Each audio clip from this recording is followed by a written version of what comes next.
आज एक शब्द time is money, time is money. करीब 12 साल हुए हम गए थे अमेरिका, हमारी लड़की वहाँ रहती है, तो घर में बात हुआ करती थी।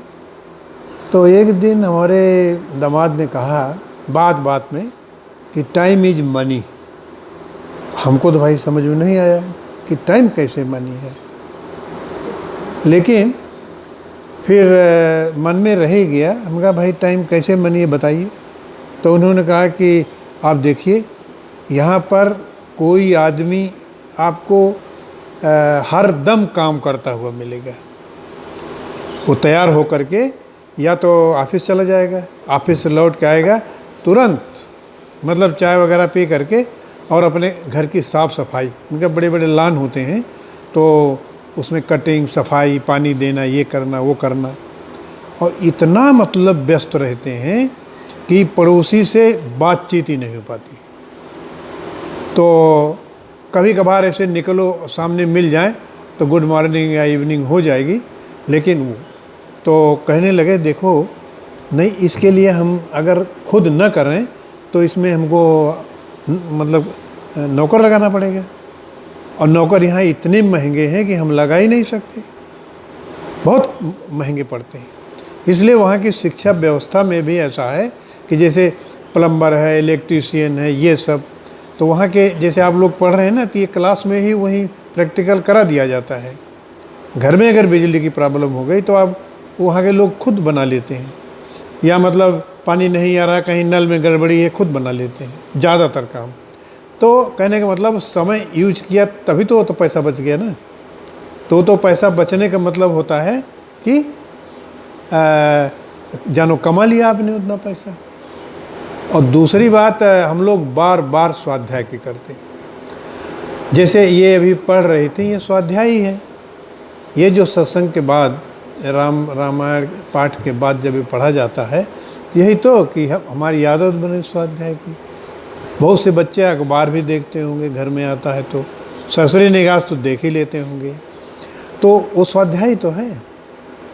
अच्छा, हम अखबार पढ़ रहे थे तो उसमें एक बड़ा इंटरेस्टिंग मिला है, ये हमने कटिंग रख ली। इसका मैं गांधी जी से संबंधित है। तो इन्होंने लिखा है बापू का धन, टाइटल थी बापू का धन। गांधी जी अपने सेक्रेटरी के साथ वो पहाड़ी ट्रेन में बैठ के दार्जिलिंग जा रहे थे। तो रास्ते में वो मतलब ढाल रहता, चढ़ाई ऊंचाई रहती है, ऐसा नहीं कि बिल्कुल लेवल तो ज़मीन होती नहीं। तो इंजन जाके एक ढाल पर फंस गया, खुल गया गाड़ी से, गाड़ी पीछे और इंजन आगे जाने लगा। तो उनका सेक्रेटरी, सब लोग घबरा गए कि अब तो कुछ भी हो सकता है।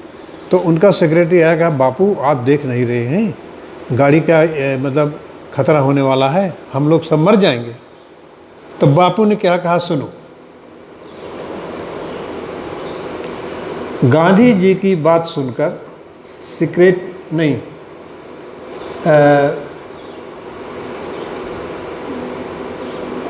बापू क्या आपको पता नहीं चल रहा है कि ट्रेन का इंजन इससे अलग हो गया है और डिब्बे नीचे की ओर खिसकते जा रहे हैं। अगर ट्रेन का डिब्बा पहाड़ी से गिरा तो हम सब मर सकते हैं, लेकिन आप हैं कि ऐसे में ही भी आप काम कर रहे हैं। तो गांधी जी ने उसको समझाते हुए कहा कि मैं जानता हूँ कि हम किसी भी समय मर सकते हैं। अगर हम मर गए तो बात वहीं ख़त्म हो जाएगी, लेकिन मान लो हम बच गए तो हमें एहसास होगा कि हमने अपना समय बर्बाद कर दिया, और गुजरा हुआ समय कभी वापस नहीं मिलता। इसलिए जीने मरने की चिंता छोड़ो और तुम भी अपना काम करो। गांधी जी की बात सुनकर सेक्रेटरी भी डरते डरते फिर से अपने काम में लग गया और बाद में वो इंजन गाड़ी से आकर जुड़ भी गया। कहने का तात्पर्य ये है कि हर क्षण का उपयोग करो। कैसे करो? जैसे मान लीजिए जब आप यहाँ आते हैं तो आपके मन में तो रहता ही है कि हम सत्संग में जा रहे हैं, तो वो क्षण आपका इस्तेमाल में आ गया। वो आपको राम नाम का धन, परमात्मा का धन, जो अल्टीमेटली आपके मन को स्वस्थ रखेगा, वो तो एक बड़ा काम हो रहा है। तो इसी तरीके से जब भी कहीं हो, जैसे याद आ जाए अपने भगवान की याद करो।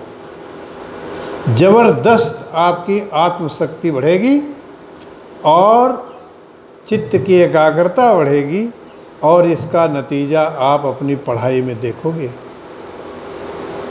एक बार पढ़ लेने से याद रह जाएगा। या जब इम्तिहान में बैठोगे, कोई ऐसा प्रश्न आ गया जिसको आपने तैयार नहीं किया है, तब भी वो माइंड में ऐसा बैकअप रहता है ना। जैसे आप जो चाहो मोबाइल में देख लो पुरानी चीज़, वैसे ही वो उसी संबंधित को ऐसा लिख दोगे कि वो बिल्कुल उत्तर ही उत्तर होगा उसका। तो बच्चों, समय का सदुपयोग।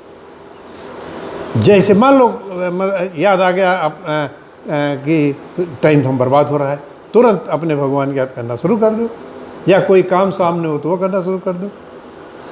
तो टाइम इज मनी।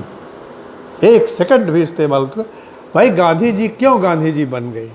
इसीलिए तो गांधी जी बन गए कि हर सेकंड अपना हर समय उपयोग में लाते थे।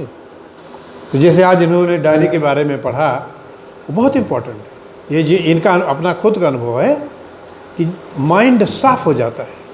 अदरवाइज वो आपके मन में घूमता रहेगा, कई दिन तक याद रहेगा, और लिखने के बाद वो तुरंत कहीं चला गया। तो इसलिए समय का सदुपयोग। मैं देखता हूँ कुछ बच्चे आप लोगों में बहुत पंक्चुअल हैं। यही तो है अनुशासन। जैसे स्कूल 10 बजे पहुँचना होता है, 10 बजे आप पहुँच जाते हैं, 7 बजे पहुँच जाते हैं। वैसे यहाँ सत्संग में हम देख रहे हैं कुछ बच्चे टाइम से पहुँच जाते हैं। कुछ लोगों के साथ दिक्कत है, मान लो लेट हो गई, कोई बात नहीं, कहीं रास्ते में रुकावट आ गया, घर में कोई काम आ गया। पंक्चुअलिटी, अनुशासन, टाइम, यही तो यहाँ सीखोगे, और क्या सीखोगे? और कहीं तो ऐसा बताते नहीं, स्कूल में भी नहीं बताते हैं, और घर में भी नहीं बताते। डांट जरूर पड़ जाएगी कहीं देर और हो गई, लेकिन ऐसा कौन एक्सप्लेन करेगा? जैसे कि हाँ, यही है सत्संग का फ़ायदा, जो उन बच्चों को नहीं मिलेगा जो यहाँ नहीं आते। लेकिन आप लोग तो फ़ायदा उठा सकते हो। तो जो चीज़ें अपनी ये नहीं कि तुम सब करोगे जो हम बता रहे हैं, ये बताते हैं। जो मतलब आपको अपीलिंग लगे, राइट, दिक्कत ही नहीं होगी, वो स्वतः ही बड़े स्वाभाविक ढंग से अपने जीवन में उतर जाएगा।